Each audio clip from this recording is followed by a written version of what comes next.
Marcus Winters sat back in his custom leather seat as his private jet prepared for takeoff from Singapore International Airport.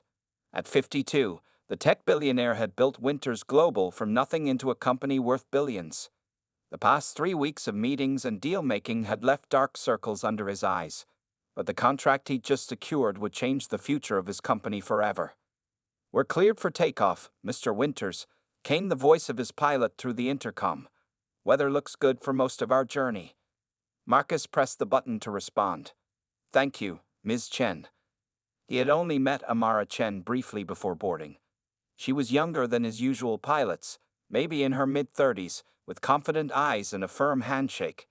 His regular pilot had fallen ill suddenly, and the charter company had sent her as a replacement. Her resume was impressive. Former Air Force, over 5,000 flight hours, perfect safety record. As the plane climbed into the sky, Marcus opened his laptop. He couldn't help himself. Even though he had promised to take a break during the flight, there were always more emails, more problems to solve. That was the life he had chosen, or maybe it had chosen him. 3 hours into the flight, the first bump of turbulence barely registered in Marcus's mind. The second one, harder, made him look up from his screen. The third made his coffee spill across his expensive suit. The plane dropped suddenly, seemingly falling out of the sky for several terrifying seconds before leveling out. Marcus's heart raced as he gripped the armrests. "Mr. Winters." Amara's voice came through, steady but tight with tension. "We're experiencing some unexpected turbulence and a possible mechanical issue. Please secure your seatbelt immediately." Marcus had barely clicked his belt when warning lights began flashing throughout the cabin. The oxygen masks dropped from the ceiling as the plane shuddered violently. Through the window, Marcus could see dark clouds surrounding them, and beyond that, the endless blue of the Pacific Ocean. In the cockpit, Amara fought with the controls. Sweat beaded on her forehead as multiple system failures flashed across her screens. She had trained for emergencies like this, but never with a billionaire CEO as her only passenger, and never over such a remote stretch of ocean. "Mayday, mayday, mayday," she called into her radio. "This is Winters Private Aviation, tail number N789.EG. We have multiple system failures and are losing altitude at coordinates." She read off their location, repeating the distress call twice more. Only static answered her. The plane continued to lose altitude rapidly. Through breaks in the clouds, Amara spotted something unexpected. A small island in the vast emptiness of the ocean. It wasn't on her charts. It might offer their only chance of survival. "Mr. Winters," she called back. "Prepare for an emergency landing. Brace position now." In the main cabin, Marcus followed her instructions, tucking his head between his knees. The man who controlled boardrooms and made billion-dollar decisions was now completely powerless. His life was in the hands of a pilot he barely knew. The plane broke through the cloud cover, the small island growing larger beneath them. Amara aimed for a stretch of beach, their best hope among the rocky terrain and dense jungle. "Brace! Brace! Brace!" she shouted as the aircraft skimmed over the water's surface, then hit the beach with a sickening crunch of metal. The impact threw Marcus forward against his seatbelt, then slammed him back as the plane spun, tore apart, and finally came to rest at the edge of the jungle. In the sudden silence that followed, the only sounds were the hiss of damaged equipment and the distant calls of unfamiliar birds. Smoke rose from the damaged wing as Marcus pushed against his jammed seatbelt. His head throbbed where it had hit the window, and a warm trickle of blood ran down his temple. The cabin was tilted at an odd angle, making it hard to stand once he finally freed himself. "Miss Chen?" he called out, his voice raspy from the smoke. "Pilot Chen." No answer came from the cockpit. Fear gripped Marcus as he stumbled forward, pushing past fallen luggage and broken panels. When he reached the cockpit door, it was jammed shut. "Ms. Chen," he called louder, pounding on the door. Finally, he heard a weak groan from inside. Using a broken piece of metal as a lever, Marcus forced the door open. Inside, he found Amara slumped over the controls, a gash across her forehead.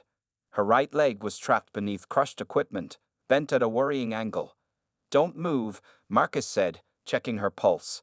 "I'm going to get you out." Amara's eyes fluttered open. The plane. Is it going to explode?" "I don't think so, but we shouldn't take chances." Marcus searched the cockpit for the emergency kit, finding it under a fallen panel. With careful movements, he worked to free Amara's leg. She cried out in pain when he finally lifted the metal away. "It's broken," she said through gritted teeth. "I'll make a splint. Can you radio for help?" Amara shook her head. "Already tried. Nothing. Communications are completely dead." It took nearly an hour to get Amara safely out of the plane. Using his tie and pieces of broken seat back, Marcus created a makeshift splint for her leg. Then he helped her hop to a shady spot beneath a palm tree, away from the smoking wreckage. "You're bleeding," Amara pointed to his head. Marcus touched his temple, wincing. "It's just a cut. You're worse off than me."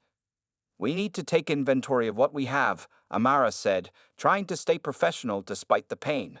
"Water, food, anything useful from the plane." Marcus nodded. "I'll go back in. You rest that leg." The reality of their situation began to sink in as Marcus salvaged what he could from the wreckage. They were on an island that didn't appear on any aviation maps. Their radio was dead. His satellite phone showed no signal. The plane's emergency locator transmitter had been damaged in the crash. They were completely alone. By evening, Marcus had set up a small camp. He'd found the plane's emergency survival kit, some bottled water, snacks from the galley, and had managed to retrieve their luggage. Using his expensive suit jacket as a pillow for Amara, he built a small fire on the beach. "Not bad for a CEO," Amara commented, watching him work. The pain medication from the emergency kit had taken the edge off her suffering. Marcus smiled slightly. "I wasn't always a CEO. I grew up camping with my grandfather in Michigan. Never thought those skills would save my life someday. My father would say there are no coincidences," Amara replied, accepting a bottle of water from him. Night fell quickly on the island, bringing a blanket of stars brighter than either had ever seen. The fire crackled between them as they sat in silence, processing the day's events. "Tomorrow I'll explore a bit," Marcus said finally. "See if there's fresh water, maybe some fruit we can eat." Amara nodded. "I can try to fix the radio. Maybe get a signal out somehow." They both knew they were grasping at straws, but having a plan, any plan, felt better than facing the truth. Rescue could be days, weeks, or even months away. As the weight of this realization settled over them, Marcus looked at Amara across the fire. This young pilot was now his only companion, and their survival depended on working together. "We'll get through this," he said with more confidence than he felt. "One day at a time." Amara met his gaze, her face determined despite her injury. "One day at a time," she agreed. 2 weeks passed quickly on the small island. Marcus and Amara fell into a simple routine. Each morning, Marcus woke at dawn to check the fish traps he had built from plane parts and vines. Amara, her legs slowly healing, would sit near their shelter and work on the radio, trying different configurations in hopes of catching a signal. The hot afternoon sun beat down as Marcus returned to camp with 3 small fish and a handful of berries he had discovered were safe to eat. "Any luck with the radio?" he asked, dropping his catch next to the fire pit. Amara shook her head, pushing a strand of dark hair from her face. "Nothing but static. I think the transmitter is completely fried." Marcus nodded, hiding his disappointment. He had started to accept that rescue might not come anytime soon. Strangely, this thought didn't terrify him as much as it should have. "How's the leg today?" he asked, cleaning the fish with a piece of metal he had sharpened into a knife. "Better," Amara said, carefully stretching it out. "I think I might try walking a little tomorrow." "Don't push yourself too hard," Marcus warned. "We have time."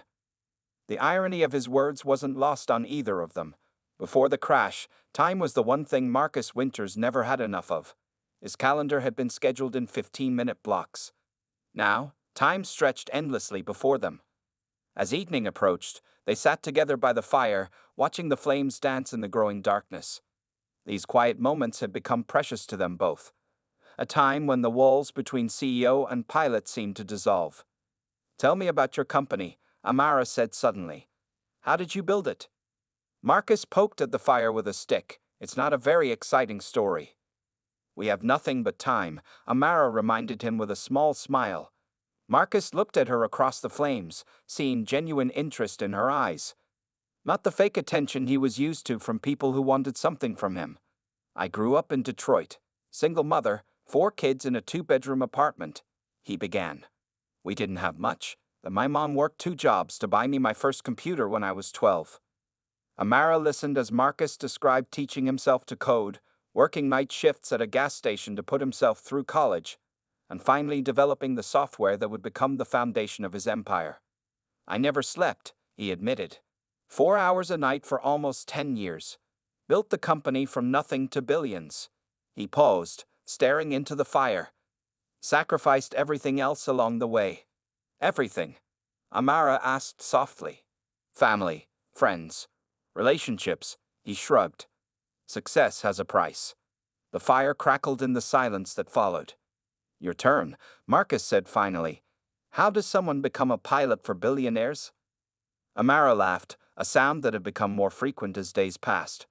My father was a mechanic for a small airline in California. I grew up around planes, loving everything about them. Her eyes lit up as she spoke. Joined the Air Force after college, flew combat missions for 6 years. Why did you leave? Marcus asked. Her smile faded slightly. Lost some friends overseas. Started questioning if that's how I wanted to use my skills. She shifted her injured leg carefully. I fly private jets to fund my real passion, a nonprofit that delivers medical supplies to remote areas. Marcus looked at her with new appreciation. So you're usually the one doing the rescuing, not the one needing rescue. Life has a strange sense of humor, she replied.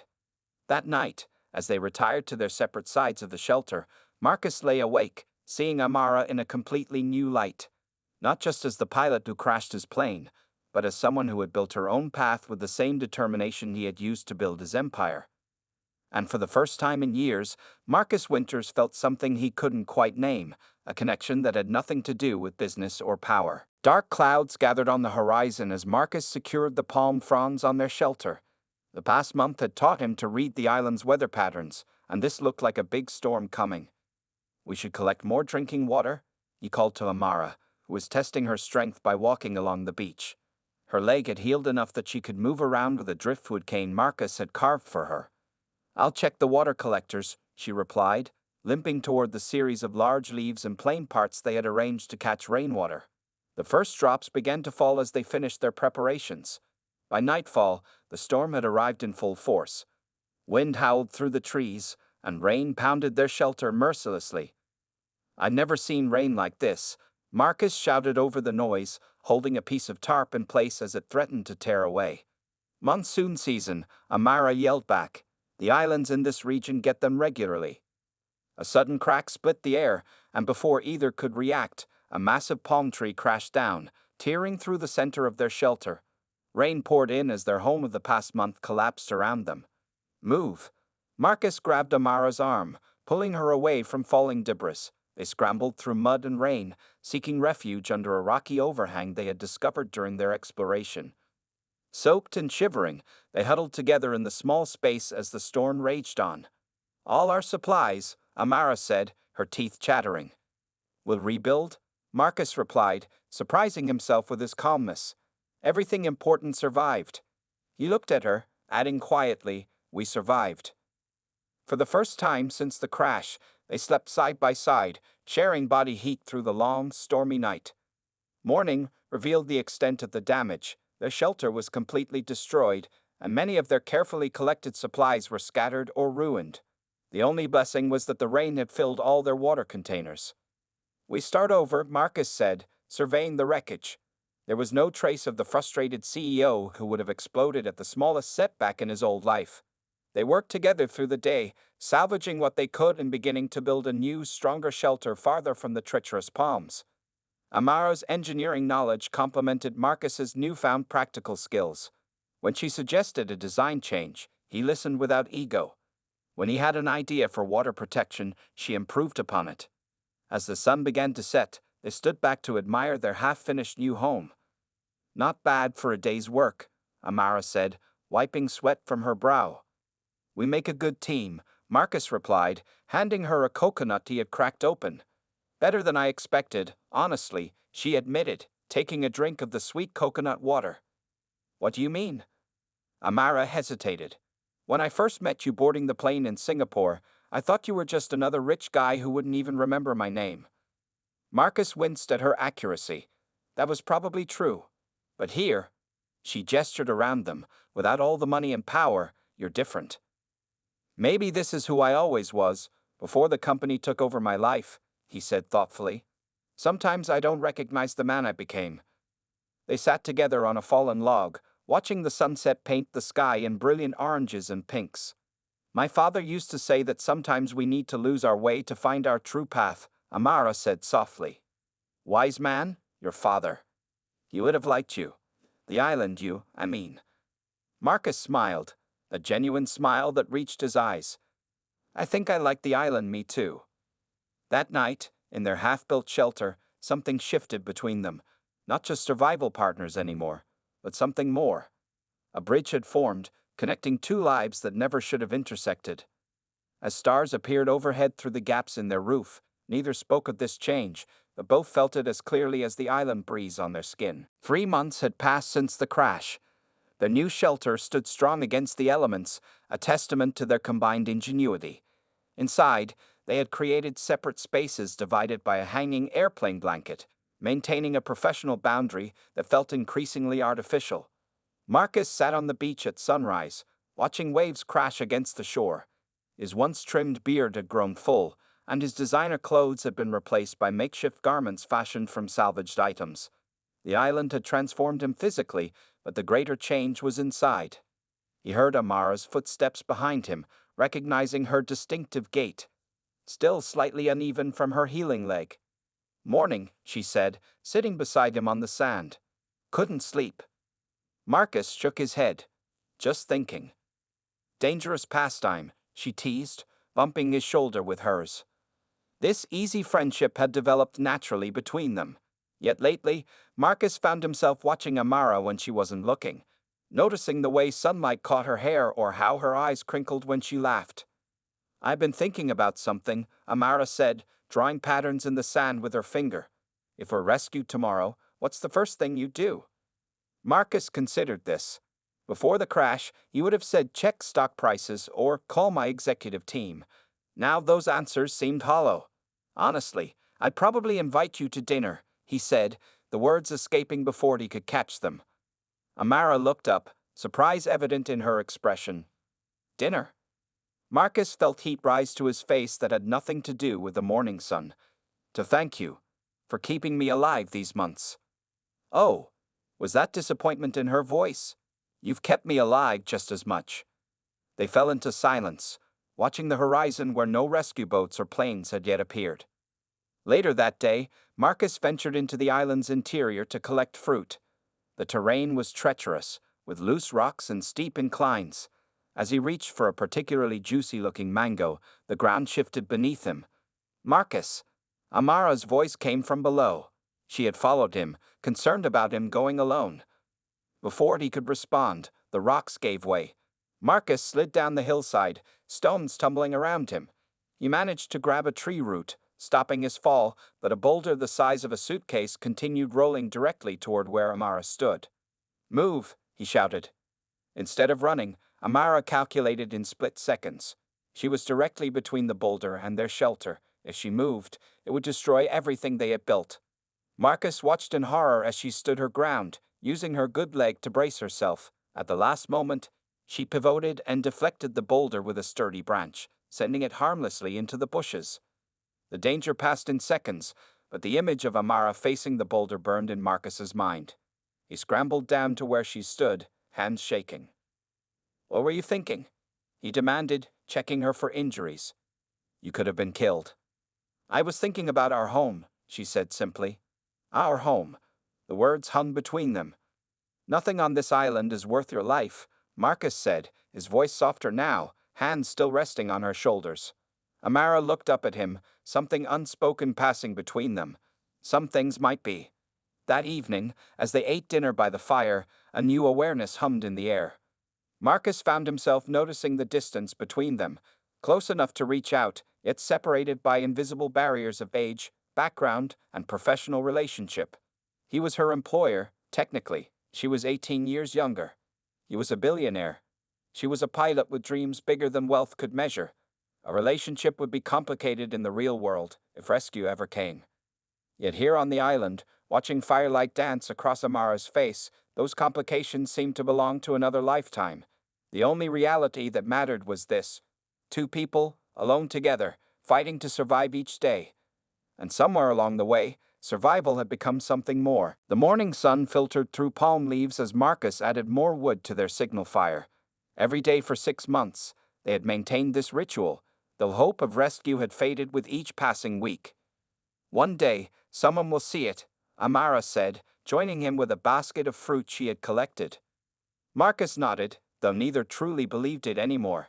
They had settled into island life, their days filled with tasks that had become second nature: fishing, gathering food, maintaining their shelter. What remained unspoken was the growing connection between them. Lingering glances, hands brushing as they worked together, conversations that stretched late into the night. Neither had acted on these feelings, each held back by thoughts of the world they had left behind. That afternoon, as they worked together to repair a section of their shelter damaged by recent winds, Amara suddenly froze. "Do you hear that?" she asked, tilting her head. Marcus listened. At first, he heard only the usual island sounds: waves, birds, rustling leaves. Then, faintly, a mechanical hum reached his ears. "Is that an engine?" Amara finished, dropping the palm fronds she was holding. "A boat engine." They ran to the beach, hearts racing. On the horizon, a small fishing vessel was visible, still far away, but clearly headed in their direction. "They must have seen our smoke," Marcus shouted, grabbing more branches to throw on their signal fire. The reality they had almost stopped believing in was suddenly rushing toward them. Rescue, return to civilization, separation. Marcus looked at Amara, her face lit with joy and something else: uncertainty. The same emotion twisted in his own chest. After 6 months of building a life together, everything was about to change. The fishing boat drew closer, its crew now visible on deck, pointing toward the island. Marcus and Amara waved frantically, shouting though they knew they couldn't be heard. "We're going home," Amara said, her voice catching. Marcus took her hand impulsively. "Amara, before they get here, I need to tell you."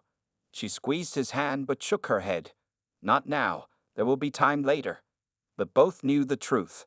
Once they stepped off this island, nothing would be the same. The reunion with civilization was overwhelming. The fishing boat, a Japanese vessel that had strayed from its usual route, radioed their discovery to authorities. Within hours, a Coast Guard ship arrived to transport them to the nearest major port. Reporters were waiting when they reached land. Camera flashes blinded them as they stepped off the ship, still wearing their makeshift island clothes. "Mr. Winters, how does it feel to be rescued after 6 months?" "Miss Chen, was pilot error responsible for the crash?" They were separated by medical teams, whisked away to different hospitals for evaluation. Marcus tried to stay with Amara, but officials insisted on protocol. "We'll meet tomorrow," he promised as they were pulled apart. First thing. But tomorrow brought new complications. Marcus's phone, returned to him at the hospital, exploded with messages. His company had nearly collapsed in his absence. The board had almost replaced him. Shareholders were demanding his immediate return. In another hospital across the city, Amara faced her own challenges. The airline had launched an investigation into the crash. Though preliminary findings suggested mechanical failure, her reputation hung in the balance. Reporters camped outside both their rooms, spinning stories that painted Marcus as either a heroic survivor or a billionaire who had abandoned his company. Some tabloids hinted at a romance between the stranded pair, while others claimed they had barely tolerated each other. 5 days passed before Marcus finally broke free from meetings and managed to call Amara's hospital room. "They're releasing me tomorrow," she said, her voice sounding distant over the phone. "The investigation could take months." "I've been trapped in crisis meetings," Marcus explained. "The company nearly fell apart without me." An awkward silence stretched between them, filled with all they couldn't say. "So you're going back to your life," Amara finally said. "And you to yours," Marcus replied, feeling the weight of reality crushing whatever had grown between them on the island. The connection that had seemed so clear under starlit skies now felt impossible in a world of board meetings, media scrutiny, and separate lives. 2 months after their rescue, Marcus sat in his penthouse office overlooking the Chicago skyline. Everything around him was exactly as he had left it before boarding that fateful flight to Singapore. His Italian leather chair, the modern art on the walls, the sleek desk with 3 computer screens displaying stock charts and company reports. Yet nothing felt the same. "Mr. Winters, the board is waiting in the conference room," his assistant said through the intercom. Marcus straightened his tie, a motion that once felt natural but now seemed restrictive. "Tell them I'll be there in 5 minutes." Since returning to civilization, he had thrown himself into work, trying to rebuild what had nearly been lost in his absence. Winter's global stock had dropped 40% while he was missing. Competitors had stolen key clients. His leadership team had fractured into opposing factions. On paper, his return was a success story. He had stabilized the company in record time, introduced new products, and the stock was slowly climbing back. Business magazines called it the comeback of the century. But at night, alone in his luxury apartment, Marcus found himself staring out the window, searching for stars that couldn't be seen through city lights. Missing the sound of waves that had lulled him to sleep for 6 months. Missing her. Across the country, Amara stood before a small aircraft, checking the final items on her pre-flight list. After weeks of interviews and simulator tests, the aviation authority had cleared her of any wrongdoing in the crash. Mechanical failure, they ruled. Nothing she could have prevented.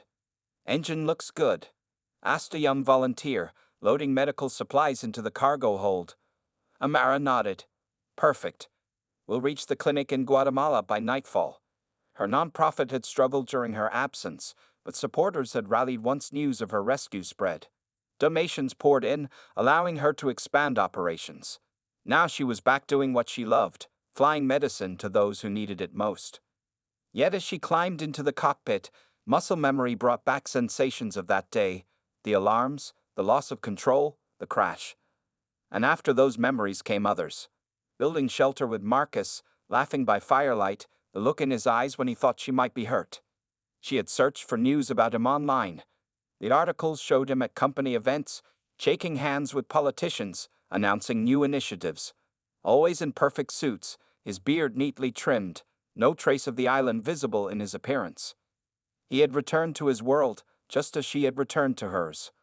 One evening, during a rare moment of downtime at his desk, Marcus found himself scrolling through photos of Amara's nonprofit on their website. There she was, standing proudly beside her plane, that familiar determined expression on her face. The caption mentioned an upcoming fundraising gala in New York. His finger hovered over his assistant's number on the intercom. Then he pulled back. What would he even say? That he couldn't stop thinking about her. That his life of luxury and power felt empty now. That sometimes he wished they were still on that island. Meanwhile, in a small hotel room after completing a supply run, Amara drafted and deleted 5 different emails to Marcus. Each attempt felt wrong. Too formal. Too emotional. Too complicated. What they had shared existed in a different reality. A reality without shareholders or media scrutiny or the 18-year age gap that seemed insignificant on the island but loomed large in the real world. Days turned to weeks. Weeks to months. Marcus revolutionized his company, focusing more on humanitarian technology and less on profit margins. Board members questioned this new direction, but he stood firm.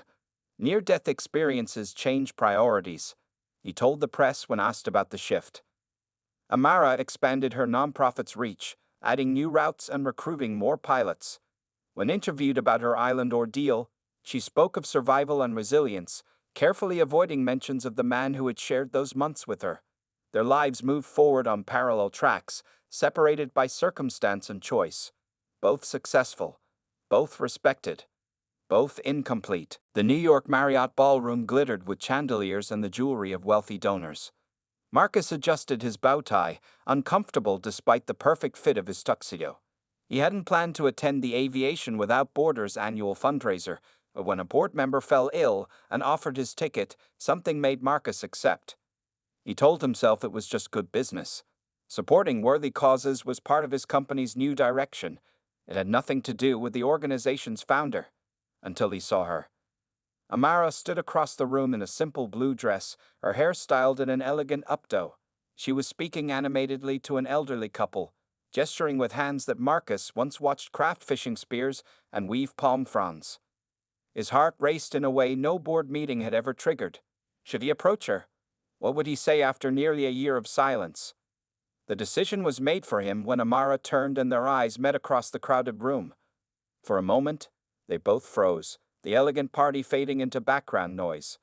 Then Amara excused herself from her conversation and began walking toward him. "Mr. Winters," she said formally when she reached him, extending her hand. "I didn't expect to see you here." "Last-minute invitation," he replied, taking her hand. The touch sent memories flooding back, her fingers showing him how to properly clean fish, her hand in his as they navigated treacherous island paths. A waiter passed with champagne. Marcus took 2 glasses, offering one to Amara. "To survival," he said, raising his glass slightly. She nodded. "To survival." They sipped in awkward silence. "Your nonprofit is doing amazing work," Marcus finally said. "I've been following your progress." "Thank you. I heard about your company's new focus on humanitarian technology. Very impressive." More polite words. More distance. This wasn't how he had imagined their reunion. "Would you like to step outside?" Marcus asked suddenly. "It's a bit loud in here." Amara hesitated, then nodded. "There's a terrace." They made their way through the crowd to glass doors leading to a small balcony. The night air was cool, the city lights spreading below them like stars. "This is better," Amara said, setting her glass on the stone railing. "Crowds still make me nervous sometimes, after so many months of just us," Marcus finished. "I know what you mean." The wall of formality between them began to crack. "I almost called you," Amara admitted. "Many times."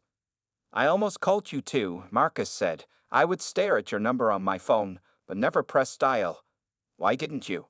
Marcus looked out at the city. "I didn't know what we were, away from the island. If what I felt was real or just survival." "And what did you feel?" Amara asked quietly. He turned to face her. "Everything. More than I've ever felt in boardrooms or business deals. More than I thought possible." Amara's professional composure slipped, revealing the woman he had come to know on the island. "I felt it too. But our lives are so different." "Are they?" Marcus asked. "We both created something from nothing. We both risk everything for what we believe in. We both know what truly matters now." A small smile formed on Amara's lips. "When did you become so wise?" "I had a good teacher, a pilot who once told me that sometimes we need to lose our way to find our true path." Amara stepped closer. "And what is your true path, Marcus Winters?" "I'm still figuring that out," he said honestly. "But I know I don't want to walk it alone anymore." He reached for her hand, and this time when their fingers intertwined, it wasn't about survival or necessity. It was choice. "I stepped down as CEO last week," Marcus said, "taking a role as chairman instead." Amara's eyes widened. "Why?" "To have time for what matters.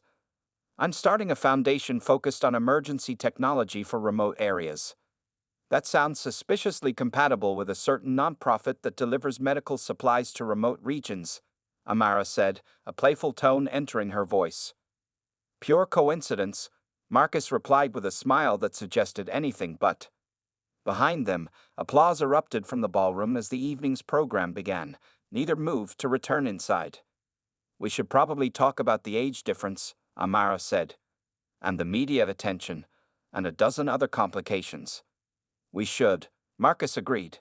"But we survived a plane crash and 6 months on a deserted island. I think we can handle a few complications."